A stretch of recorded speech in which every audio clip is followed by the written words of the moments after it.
Ultra runners are honestly a terrible group of people to ask questions to because somehow every answer sounds completely insane. How far are you running today? Oh, just 32 miles. What time did you wake up? About 1:45 in the morning. How much did you eat during your last race? Like 14 waffles and a boiled potato and a handful of Nerds clusters. So today, Jarett is asking all the questions that every normal person has about ultra running. Like, how did you even get into this sport? Or how much do you actually eat? This episode is for the curious people, the intimidated runners, and the people sitting there thinking, there's no way I could ever run an ultra. Trust me, most ultra runners thought the exact same thing before they started running. Cue that intro music. Who says you need to fly to reach the top? Keep beating your block till your feet are hot. Get your head out the sand, join the flock. It's okay to run scared, we enjoy it a lot. Welcome back to the Ostrich Running Podcast. I'm your host, Nick Miraz, and with me, as always, occasionally, sometimes, maybe, not here, Jarett, the Juice Horton. Welcome to the show. You're always back, not here again. There's always this kind of like a little break. It's like you leave all the audience members wanting more. Yeah. I was there too often before. So I wasn't appreciated enough. Well, before we get into today's episode, I didn't have enough people quitting the sport, so I got mad, disappeared for a while. And you quit for a bit. Yeah, I quit. Oh, so you're a quitter. If I quit, maybe I would inspire other people to stop this madness. Oh, maybe. Before we jump into today's episode, I want to make sure that you subscribe to this podcast. You leave a review, rate it, whatever platform you're on. We appreciate it. It helps a ton with the algorithm. It likes it. It likes to share more shows that have engagement on those ratings and reviews. So pause this episode, take the 30 seconds and rate, review, share this show to anybody that you know who would enjoy it. We really appreciate it all. But with that being said, I'm going to jump back into this episode and we could talk about what we're going to talk about today, if that makes any sense at all. I guess I don't really make sense. Sometimes I do. You make sense, Nick. Well, today is going to be a topic. Only to ultra runners, but you do make sense. I guess that's all that matters. That's right. My niche, so to speak, right? Right. Yeah. Well, today we're bringing the juice into, I guess, the driver's seat, so to speak. We've had conversations quite often. There's a lot of questions that you still have a year into this podcast. Surprisingly, we haven't answered anything. You guys don't talk to the beginners enough. I feel like you guys are talking your expert talk, Kodiak this, blah, blah, this.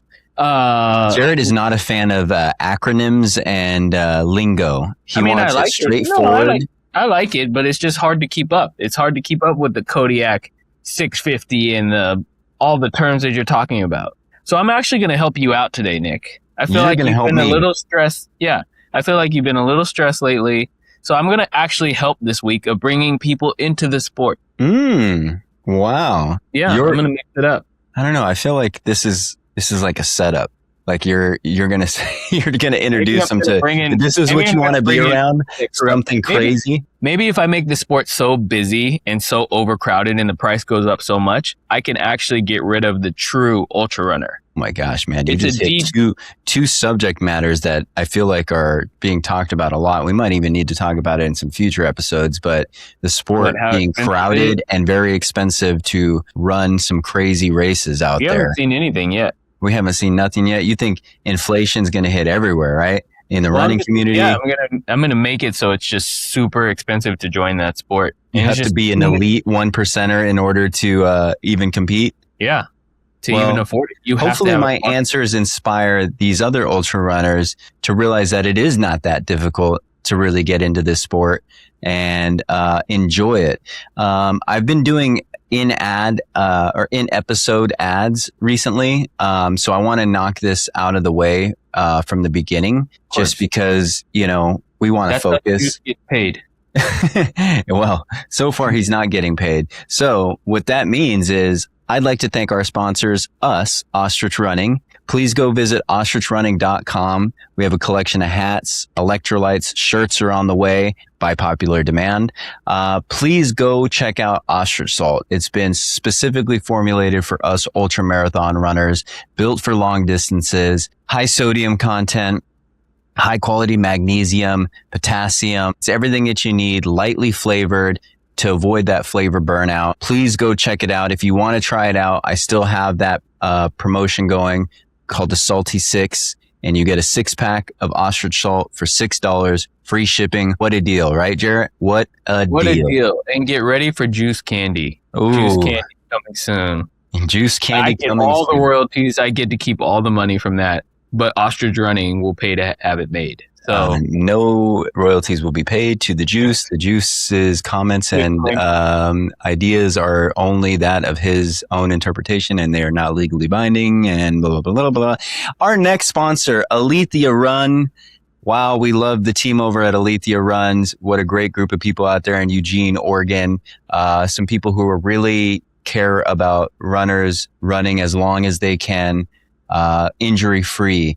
They have a running sensor, and we are currently in the process of testing out the new app, which is incredible. But right now they have their running sensor, which measures your force portrait, your gait, everything that you're doing on a run, not just your pace or cadence and things like that. It really gives you a true insight on how your body is moving when you're doing these runs.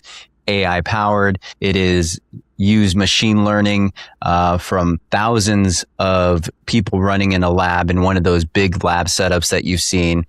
It makes this running lab mobile and just sits there, a small little sensor on your back. And honestly, really affordable. I highly recommend you all check it out. Try to see what your running form looks like. Help you become injury free, stay injury free. And you can use code RUNSCARED10 for a discount. But please go check out alethea.run. Wow, pretty good for just off the top of the head for those in-ad. Really good. You would think I'm a professional at some point, but... please tell Nick that you want to go back and do some more interviews there, because I am craving that seafood spot that we went to. Oh my gosh, man. Yeah, I've been, hey, they said we're welcome back whenever we want. So if you want to go to the bowling alley / airport there in Eugene again, we can go ahead, hit a couple frames. So frames of bowling and go get some fish and chips, and maybe we can try the crab. I got to try a pizza place. That's one of the only places I didn't get to try a pizza place. So yeah, your body's bouncing back. When you guys buy a hat or you guys buy something, put in there, this is to go to Jarett going back to Eugene, Oregon. Please take a small portion of this money and contribute that to Jarett's plane ticket. The juice takes over Tracktown, USA. The juice back to Eugene. And this time, I'll even run on the treadmill. What? Oh my gosh. Okay. That is a huge announcement. That's worth it. Right? Okay. If you're listening to this, we're going to make this happen. Juice needs to go back to Eugene. Beautiful Eugene, Oregon. Cloudy, green. I've been craving turkey. What is it? Was it? No, the turkeys that we're walking in. Roaming turkeys. He wants free range Eugene turkeys. Protests. He wants and everything out. It's delicious too. Yeah. Are you going to go see, what is it?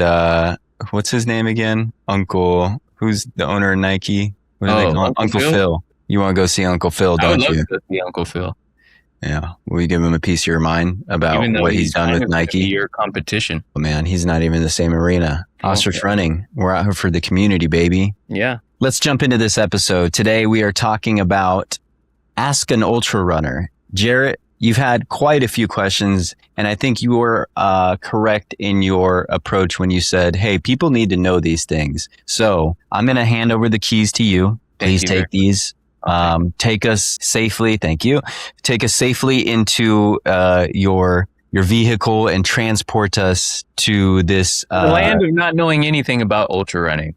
The land. Start off from the beginning. Imagine a world where no ultra runners existed. Nobody ran for just the Juice's utopian society. Yes, where nobody just runs for fun, they run for purpose. And then Nick comes down from the skies and starts just running for no reason. Please don't put me in a guy image of a... Yeah, please do. Please don't put me that. Delivering ultra running to the common normal person. Nick just comes down and says, you guys should be running just for fun. Hundreds and hundreds of miles. So I want to start there. Okay. So ask away, Juice. So Nick, let's start. I know a lot of your listeners know a lot about ultra running already, but I want to ask you once again, why would anybody go from a 5K to a marathon and then make the decision to run an ultra? An ultra being, let's start at the beginning, an ultra being anything over a marathon? Yep. Correct. Why would anybody go over that? So why would anybody start move from a 5K and go anything over a marathon, correct? Yes. Well, I think there's a lot of different answers and a lot of different journeys that most runners have really found their way into ultra running. I'll share my specific experience from 5K to ultra marathons. Running a 5K was, something that I just thought, okay, let me just dip the toe in, right? And see how the water is. I knew that personally for me, I was trying to clear my head, a lot of demons that I had going on. But I know that other people's approach is simply just fitness, to get a little bit healthier, to get out there and get moving. And sometimes you need to be around other people with either like-minded goals or putting themselves in a race like a 5K. It's like, hey, let's go run, 3 miles together. And I think you probably have like maybe 3 people out there who are racing that 5K and really trying to demolish the overall field of competitors and participants in these 5Ks. But most of them are out there just trying to move, right? It's not anything too crazy. You can still finish it. It's not going to take all day. You feel accomplished. You get that medal. You kind of get a little bit of a runner's high out of it, right? Especially if you're out there 40 minutes, an hour, hour and a half, something like that, right? You're still moving. And a lot of times these smaller races are pretty fun. But the more you do it, it's like, and again, this is for me, well, I was a little different because I guess I didn't do a lot of 5Ks, right? Oh, you didn't. I just went from there to the full marathon. But I had a lot going on in my head. And for me at that time, the abuse of a 5K wasn't enough to keep the demons at bay. Okay. I realized that, okay, I know I was struggling to run a mile, right? 1.7 miles was really difficult for me. So I knew that, running a 5K was going to be a challenge, but I went out there and did it, and it like unlocked something in me. It pretty much told my brain that, hey, you set a goal that you figured would be hard and you accomplished it. What can you do next? What is it that you're capable of next? Can you go further? So signed up for that marathon, and boy, was I humbled, and it hurt. The training for it hurt. I didn't even know what I was doing. I was just racking up mile after mile after mile. And during that training cycle, I realized I probably wouldn't even make it past 18 miles. I mean, there was for months that my legs wouldn't even turn. So it was like a challenge to me, right? It kind of kept my mind focused on that challenge versus the challenges that were happening within myself. It was like a distraction, right? And, I really had to work hard at it to even get there to finish. But again, the same approach. You think of this marathon as this ultimate test, right? And during that time, I couldn't even believe that people were running further than that. So once I completed that, it was appealing to me to see how much further, and that there's other people out there testing and going further, and they were crossing the finish line and happy and dancing and hugging. And I was interested in that. So that was kind of why I think I was attracted to the ultra distance sport. What are the benefits of running an ultra over running a marathon? What are the benefits of running an ultra over a marathon? Convinced me to go past a marathon and start running. Well, running an ultra, well, you can get marathons on the trail, and I think those are a great way to experience an ultra in a marathon format. I think it's what attracts me to ultras is most of them are races on the trails in beautiful areas, scenic. Sometimes they're not. Sometimes they're just a desert loop, but you find beauty in that as well, right?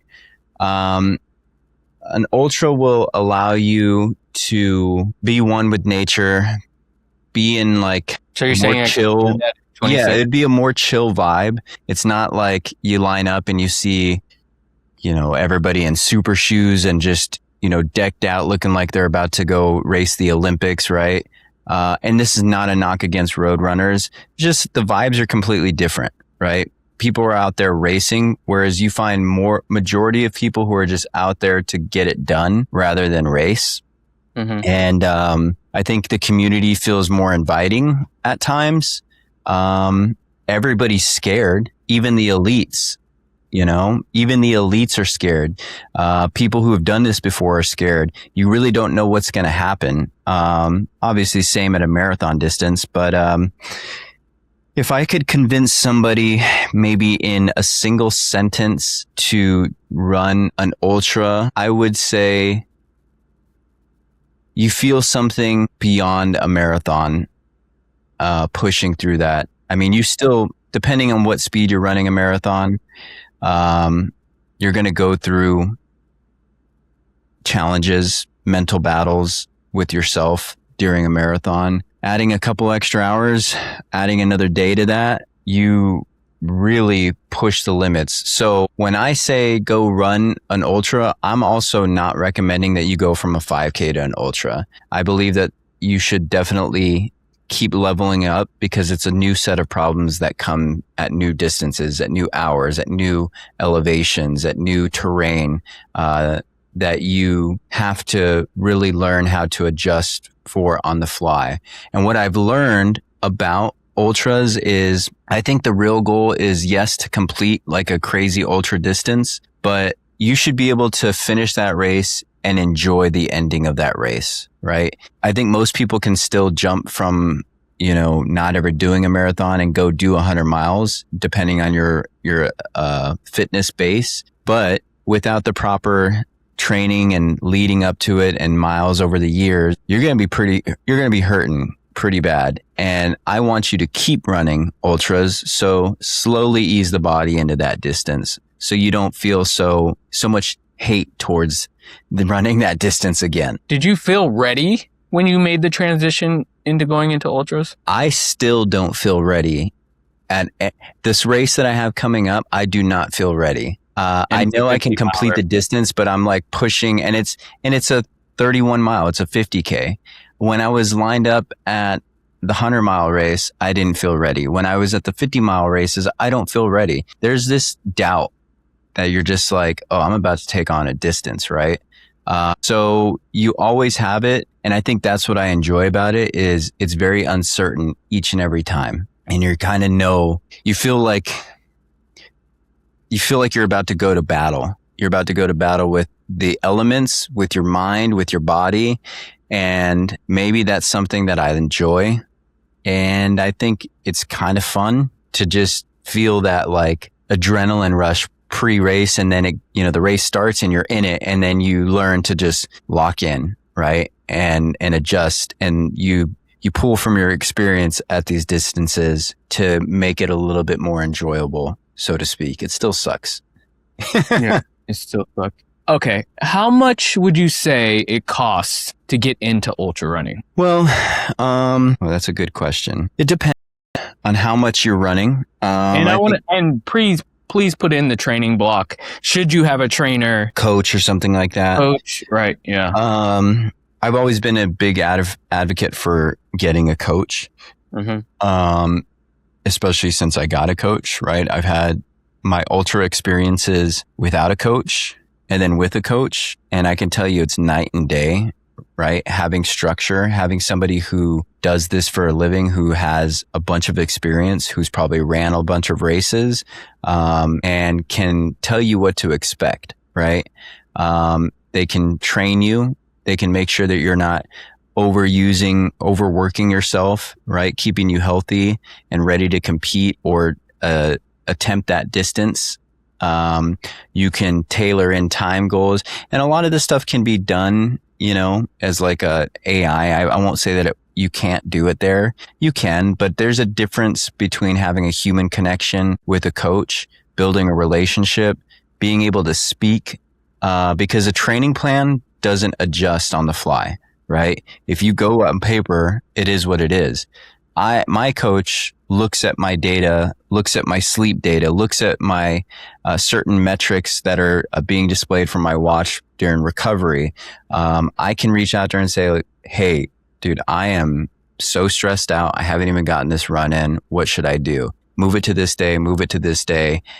You look like you're getting a little sick. How are you feeling? Maybe take it a little bit easier. A training plan won't adjust that for you, like built by AI. Because, you got to be able to adjust on the fly. Everybody has a different base. There is a new Juice AI app coming out that will. It has not sponsored, so you're not allowed to talk about that on this show. Unless it will be on the fly. We're going to go ahead and bleep this out. Beep. Now, okay, how much does it cost? Yes. Well, how much do I need to get into There are big races with big companies, like a very popular race company called Airvapia, and destination trail races, right? That do 200 plus mile races, a lot of 100-mile races, 50-mile races. And they're very popular. And some of these big popular races can get very expensive. You're looking at, for a 100-mile distance, I would say off the top of my head, without looking on my experience, you're looking at $300 to $600 for one race? Per race. Yes. And this is honestly why I started the electrolyte, and why I plan on building more fueling strategies, is because these races are not cheap. The 200 mile races, you're looking at $2,000 to run those 200 mile races. What are you paying for? Like, I think you're paying for the crew, the amount of logistics that goes into it. I think it is possibly the insurance for them is probably pretty pricey. I was thinking about this not too long ago about from a business standpoint. They're buying aid station equipment and gear. Juice running insurance coming soon. Again, the Juice insurance has not sponsored this podcast, so we're going to bleep that out. Yeah. But yeah, you're looking at like anywhere from, let's say for 100-mile and up distance, you could be anywhere from $350 to $1,000. But there are also some more local community style 100-mile races that you can support that aren't as popular. Obviously, you're giving some you're trading off some value of experience and a big crew, right? That comes in with that price adjustment. You might do a 100-mile race that I've seen some nightmare races where they ran out of water. The course was not marked properly. Somebody wasn't there. Gates were locked and it got very hot and people were just passing out. If you don't have it, in order to do it the right way, about how much do you think? If I was like, hey, Nick, give me a number. So I'm about to start getting into ultras. How much do you think? How about I do this from what I do now per year? I will do a 50-mile, a 50K, and something 100 miles and up, right? That's one race every 4 months. There's people who are doing it every other week. I just don't have the capacity to raise my kids and be present and have a proper training block. That's a full-time job. But I like to keep it at 3 races a year. I like those distances. So if we're looking at like $200 just for the entry of the 50-mile, $100 and something for the 50K, and then let's call it $400 to $500 for the 100-mile plus. That's just the entry, right? So now each of those has about a 16-week training block. I am consuming anywhere from, on a long run, probably say 900 to 2,100 calories. So you have to factor in how much your fueling costs, even for training runs. Then on race day, and you're looking at 16 weeks of that, so, probably 1,200 to 2,000 calories a week on training, times 4,000 calories. I mean, 2,000. Yeah. 2,000 calories a day or? No, like the week, right? Of consuming something, right? And I don't even I really only fuel on my long runs, because it's expensive. I've seen how you eat now, and we're going to get into this next. This man, instead of eating maybe a burger a day when I first met him, now this man can consume 3 in a sitting. Ooh, I'm going to have multiple times a day. So yeah, so I just think it can get very, very expensive. You're probably looking at, let's say 100 a month. Let's say you're 24. I would say about $3,000 a year off food and race entries. Then you're probably, depending on how many miles you're running, maybe doing 2 to 3 pairs of shoes a year. Let's call it 3 pairs. So that's another 600. You're looking about $4,500 a year just to do 3 races a year. And yeah, I mean, that's not a small amount, and that's why I built this company to be what it is, because I recognize that it is a very lucrative industry, but people are getting priced out. It is expensive. It shouldn't be expensive for you to have quality ingredients in your electrolytes, to have a quality shirt on your back. Let's get into that. Let's get into fueling and hydration. Yeah. Okay. What is that? What during the training block? Mm-hmm. How do you have to eat different, or what do you like? Because I see you eat a lot. This is something I'm still not dialed in with. I recently was under fueling, and it showed in some performances on some training runs because life got in the way, got busy. But I think what do you mean by under fueling? Like just eating day to day, right? Are you eating not the right foods, or you're eating I wasn't eating enough. We're burning a lot of calories. Okay. And everybody's different for the speeds that they're running at. If I pull up on my phone right now and I look at what I'm burning on some of these runs that I've done, right now I'm in a taper because I have 2 weeks, which means reduced mileage for those people. What are you looking at right now? Like, how are you I'm looking tracking? at my Garmin app, which just has a bunch of data on here. So if I go back and I see, and you recommend Garmin? Let's see I think it's a pretty industry standard Garmin. I mean, see, we didn't even calculate the Ultra watch going in that you had to purchase. Fortunately, I've had this watch for about 4 years now. So that's $100 a year. $100 a year to make. I mean, just at this point, just to have this watch, people are buying new watches. So I burned on this last 21-mile run, let's see here, almost 2,000 calories, right? Mm-hmm. So I would say I would burn anywhere from 900 to 2,000 calories per run on a week, right? And it just depends on which workout I'm doing. So we are pretty much, I'm going to pause real quick and return 5, 4, 3, 2, 1. Yeah. So burning that many calories, I think I was getting so busy. I was skipping like breakfast and lunch and only eating dinner. You can only get so many calories in at dinner. So I'm at a deficit, right? You need to be able to fuel properly on your everyday eating, but then there's also fueling on your runs itself. So what I tried to stick to a formula and I learned this from my coach. So again, benefits of having a coach. Every 20 minutes, I'm consuming about 100 calories or about 25 grams of carbs. Shooting for about 300 calories. When you say consuming, you mean burning? Yeah, I'm eating, I'm actually eating this amount of carbs per hour. So about 300 calories an hour. And that is try to get to like 60 carbs an hour, something like that. Whereas like a lot of these elites are going 90 to 120 grams an hour, which is crazy. You have to really train your gut for that. I have a sensitive gut, so I don't really, the last time I did that, I puked. You have a sensitive gut? Yeah. I don't think you know what a sensitive gut is. I do to sugars and flavors is what I should say. Okay. But yeah, very certain things. Yeah. So that's kind of where you're at. And so, that's a long approach to saying it's expensive. It's very expensive, to maintain this, but it's like a hobby, right? Some people drink.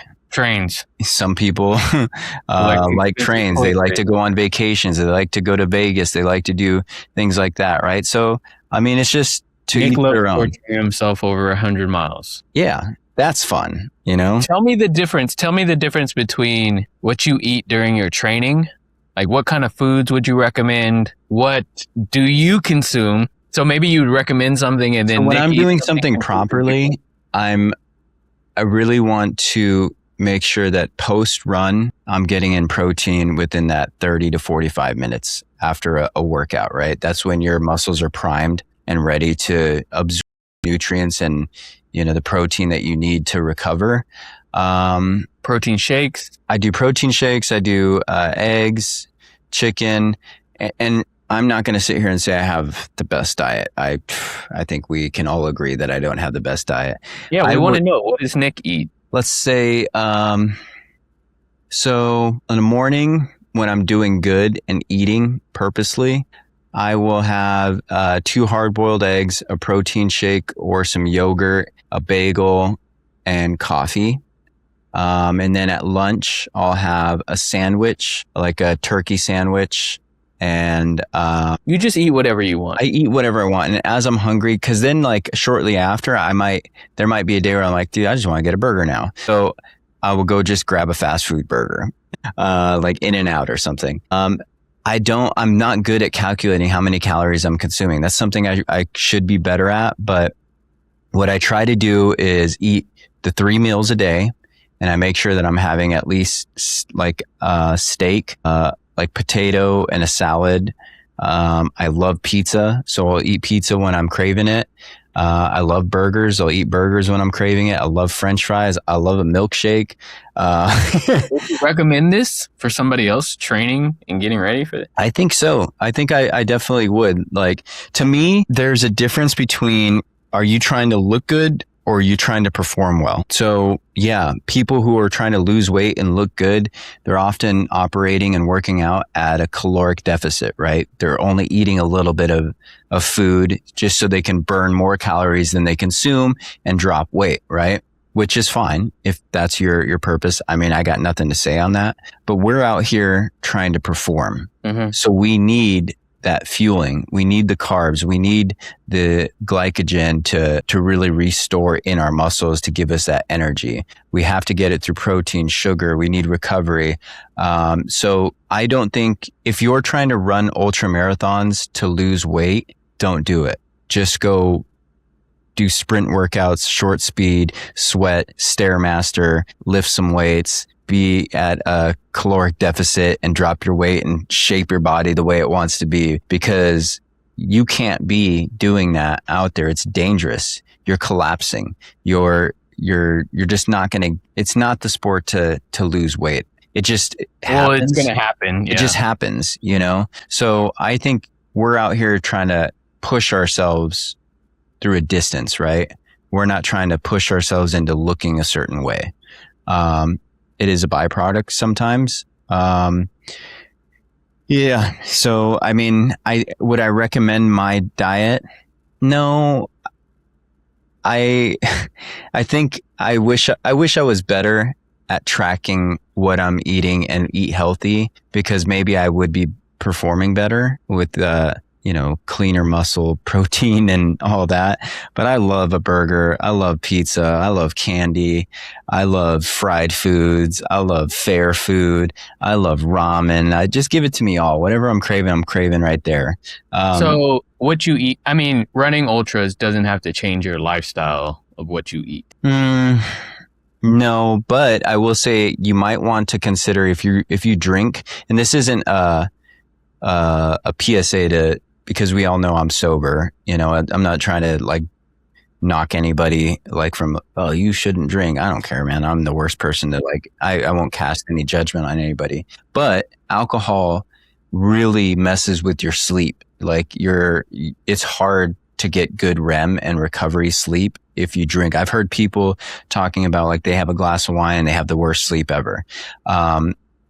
So if you want to be in a training block and recover the best, I would recommend maybe not drinking during that training block so you can, perform to your best ability. If you do drink and you run, that's fine too. I mean, you're burning the calories. Who cares? I bet you having a beer would be a great carbohydrate, a source of carbs, for a 100-mile race. I'm sure there's people who do it. There's people who drink out there. I don't know. It's just, I don't think that you should, really worry too much, but everything in moderation, right? I don't think you can just have, McDonald's burgers the entire time you're in a training block. You got to get something good in you, right? So try to get chicken breast, try to get pasta. If you don't eat meat, that's fine too. I think people can still get by without eating meat and find proteins through other sources. I'm just a meat eater. Yeah, so that's my take on it. What would you recommend while you're running, while you're actually exercising? Because I know you guys have to actually consume a lot. Yeah, so this is a big thing, right? A lot of people, they don't feel like eating when they run. And if you're in a training block, you probably should not do that because eventually during an ultra, you're going to need to eat and run. So I don't like it sometimes because it isn't the best feeling. If I'm doing a speed workout, I try to not have food or just eat a little something. But it just depends on how long the workout is. And also for money, right? To save money, I really only practice fueling on my long runs. So I just make sure I eat well enough for the speed workouts that I'm doing, because those are usually like an hour and a half, and I'm okay with that. Like I won't take a gel on an interval workout or a hill workout. But it's the ones that I'm running 3 hours or more on a training run, I practice fueling. Let's talk about on ultra day though. Like, what do you recommend? I see you guys eating a lot of like ramen noodles and like... Well, I think you should be coming into the race fueled properly through the previous day's meals, right? I can't carb load. Like people who carb load, like the few days before, I feel so heavy when I start a race. That spaghetti, what is carb? Yeah, they do spaghetti or pasta or like, just something that's heavy carbs, and they just try to like load a bunch in. But if you haven't trained your body to absorb those carbs, it's really pointless. So you should be if you're going to carb load, you should be carb loading your whole training block, not just right before the race. So if I carb load, right, my body reacts to where it wants to poop the entire race. It feels sluggish and heavy. But if I eat a little bit, like in the morning, so this race coming up for the 50K, I'm probably going to have a bagel, and some coffee, maybe like a half cup of coffee. Maybe, I don't even know. It just depends on how my stomach feels and how alert I am in the morning. I'd rather just fuel as I go. And that's what I've trained on, right? I also train on real food, because at some point in an ultra, you're going to get tired of eating a gel. So you need to learn. What is a gel? Yeah. What are gels? So gels are like liquid carbohydrates that you would use during, extended effort. And it is a fast way to get carbohydrates through either maltodextrin or anything which is like sugar, basically, into your bloodstream quickly for you to fuel and keep the legs moving. So, what gel would you recommend? Again, these are all preference based, right? If you're taking a gel, I highly recommend looking at the ingredients of the gel. Some magnesium sources over a certain amount of hours can turn easily into a laxative and turn against your stomach. These are gels that you want to start and, try during training runs. Find out what makes you sick during a long run. Find out what you can consume. Like I mentioned before, a lot of flavors really mess with my stomach. So I try to use a brand called Carby. So train with a toilet close by until you know your body. The world is your toilet as an ultra runner. Hopefully we'll get into that too. I want to know where you guys actually go to the bathroom out there. What happened out there? But yeah, I think, those are the gels that I like that are, a lot of people don't like the gels I like too. But I just need something plain just to be able to take it down. I don't want, it just tastes almost like honey and syrup, that you're drinking. And, to me, that's just the best that I can have. Then I like, my unflavored high carb drink mix from the feed, and I mix ostrich salt with that. That tastes really good. That's what I'll consume as far as gels. I love on a 100-mile or a 50-mile race, around the halfway point, I like to trick my brain that we're starting a new day or a new run. So I like to give myself something good to eat. And in 100, I want a hot meal. I want something solid. Brush your teeth. You know, you feel like a new day started. You're resetting that circadian rhythm. Your mind's used to waking up and brushing your teeth. So once that happens, you're like, oh, we're Don't awake. Speak for everybody, sir. I'm joking. About brushing your teeth in the morning. First thing when you get up. So there's just a lot that you can do, a lot that you can consume. That's what do you do when your stomach completely like turns on you and like you're in the middle of a race and you got to finish? Dude, that's the hardest thing. I mean, when nothing sounds good, when you don't want to eat anything and you're just working a deficit more and more and more, it is not good. So what you do, and this is going to sound crazy, but if your stomach turns, you got to be force feeding yourself. Whatever you can take down that has calories, find it. Try every little thing. If nothing, I can eat. And even if I just don't want to eat, I can force it down. I can eat anything all day. Like, even if I'm not, if my wife says, hey, we're going to have this and I'm not in the mood for it, I'll still eat it. Yeah. I'm like, all right, yeah, whatever you want. I'm good. Just give me food. I'm okay with it. I'll say yes to anything. Anything that's suggested for dinner, I'll just say yes. If something doesn't taste good, I'll still eat it. And that's probably training from the Navy when you're like, this is disgusting. I'm eating it anyway. But yeah, I think the best thing you can do is force yourself to eat. Find various options. It's good to have your tool bag when you are out there with different options of calories, right? So don't just go with only what you've been training on. Just give me a couple little extra things, right? Just in case your body turns from what you've been training on, because that happens. God. Like, what little extra things would you bring? Like, I like cup of noodles because there's a high sodium content. I like to make sure I'm consuming enough sodium to avoid cramps. I mean, most people don't realize that we're burning about 1,000 milligrams of sodium per hour on long efforts, sometimes 1,200. So when you're getting late in these races and you're wondering why you're cramping, but you took, an electrolyte packet and your gels have sodium in it, you really are probably not getting enough. And, just understand how your body works. I think that's just the most important piece of advice that I can give. Know what your body does at mile 25, at mile 30. Try to stay ahead of everything. But if at all costs, try to avoid not eating, because then it's just going to be bad later and it's hard to come back. Because we had a whole bunch of debates in the beginning. I hate running on food, but you need to train yourself to do that, especially at the longer distances, right? Yep. What happens when you start to There's run out? There's a lot of theories out there too, though. I mean, you can find, it's much like anything in the world, right?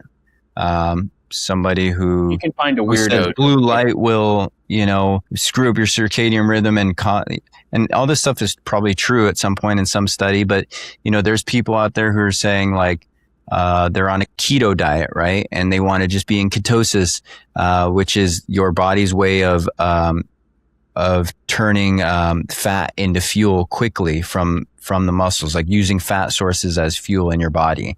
Hitting ketosis is actually kind of prime when you think about it in theory, but you have to be on a keto diet. You have to train your body for that. There are people who will say, I will run fasted. I don't eat any gels. I only eat solid food. I can only eat gels. I only recommend this. I recommend 120 grams of carbs per hour. I recommend no carbs. It's just so many different things out there. And I think it's like, You have to find what works for you. If it works for you, then keep doing it. Okay. All right.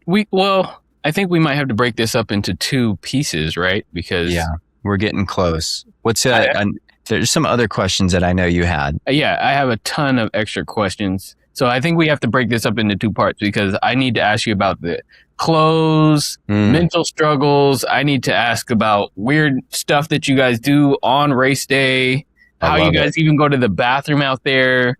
Maybe this could be a reoccurring segment.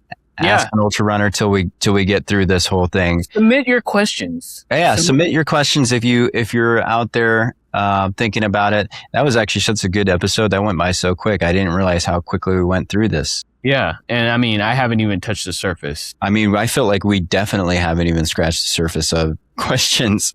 Yeah. Okay, I like this. We'll make this a reoccurring segment, and we will do Ask an Ultra Runner. Yeah. Well, I appreciate you, Jarett. Ultra runner that Can you came give down. me one last question on your way out? What's one more that you have? I know you're the master of, well, I have one more question before we leave. One more question. I mean, let me ask you a question, actually. Okay. Because I do want to know how you guys even go to the bathroom out there. What is that process like? We're going to save that one for another episode. Yeah. Let me ask you a question. What do you feel like when you're around me and you ask me how long do you have to run today? And I say, about 22 miles. What goes through your mind? First thing, I think you're insane. Who just wakes up and just runs a marathon for training? And then I start to think about where is he going to go running? I don't know. I've gotten used to it. In the beginning, I did think that this is crazy. Like, it's just nuts. Yeah, you're desensitized. We'll wake up and we'll just spend the next 3 hours, 2 hours. I don't know how long it takes you to run now. 2 hours, 3 hours, 4 hours to just get up and I'm just going to go running for the next 4 hours.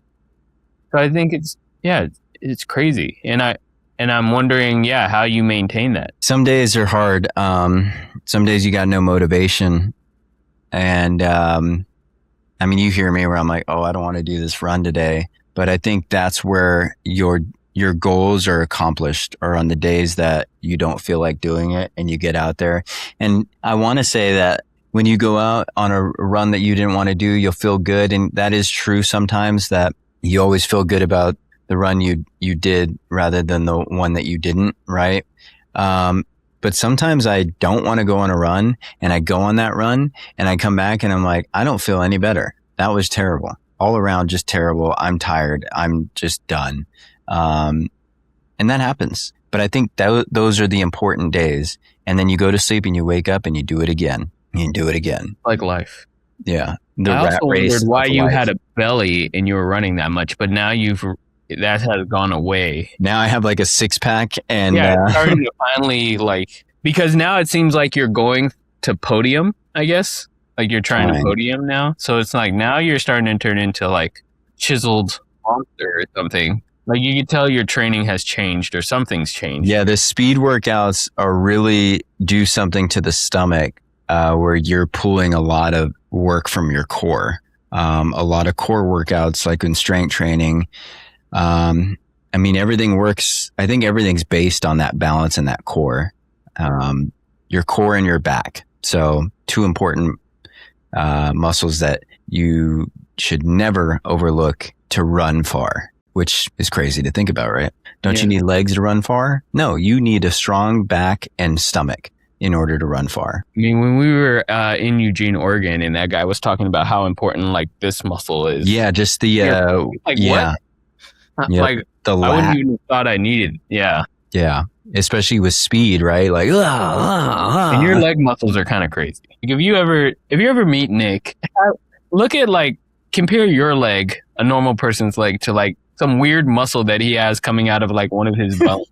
I think in the last video I noticed that I posted on social media about where I have doubts. I was like, ooh, my legs look strong in this.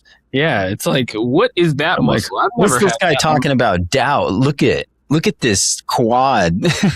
Yeah, this weird. I'm sure I don't even know the name of the muscle that you have like this poking out that you have developed over all these years.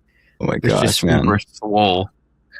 Yeah, well, we'll see if it translates. Maybe I'm just all for show muscles, and it's gonna translate. Yeah. Well, thank you for taking the driver's seat today. Thank you to our listeners for giving us messages week after week. Those who have actually rated and reviewed our show, thank you so much. We appreciate the feedback. If you haven't yet, if you're still on a run and you didn't stop to review this show, shame on you. It only took 30 seconds. You should have already done it. So you have another opportunity now after this show to make sure you go right in and just click 5 stars, 4 stars, 3 stars, 1 star. Say, I like the juice. I hate the juice. Who is the juice? Why is he even here? Who is the juice? Get the juice off. Anything about the juice, just go ahead and put it right there in the comments. Why is he such a jerk? Why is he so scared of running? Like, is it that big of a deal? Hashtag find the juice, find out where the juice lives. Maybe I'll post his address one day if he doesn't do a 50 mile. Buy a hat if you want to see me running in Eugene. If you want to see if I can actually run.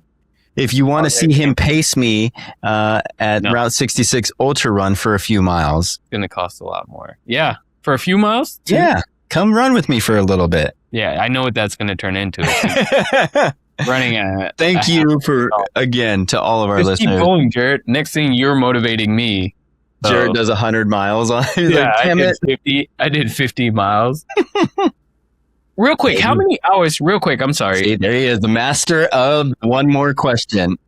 Well, on an ultra, and we're going to touch on this later. How much time do you guys actually spend walking on a 100 miler? How many hours? I think there's a good amount of time. My goal is to run an entire, walking uphills and stuff, but I would like to ideally have a 100-mile run where I only walk 20% of the time. That would be awesome to do. Yeah, that would be nuts. Yeah, maybe that's going to happen. We're going to see if I can do that in Arizona. God, running should be banned in Arizona for certain months out of the year. Oh my goodness. Well, thank you to all of our listeners. Thank you guys. We appreciate you. And I think that's about it for Ask an Ultra Runner. We will continue this segment throughout the season. Cue that outro music. Who says you need to fly to reach the top? Keep beating your block till your feet are hot. Get your head out the sand, join the flock. It's okay to run scared, we enjoy it a lot. I'm an odd kid, like an ostrich. I got a pod, kids, here's a topic. Blaze your own trail, don't be cautious. 2 birds, 1 stone's how I rock it. Can't make an omelet without breaking a shell. But they say grew up, now I'm raising hell. Haters gonna hate, yeah, they praying you fail. So put in the work, whether pavement or trail. The grades fell down, but they got to the feet. Run your own race, put this pod on repeat. Shake your tail feather, keep nodding your beaks. Ostrich gang, or you're not my peeps. Who says you need to fly to reach the top?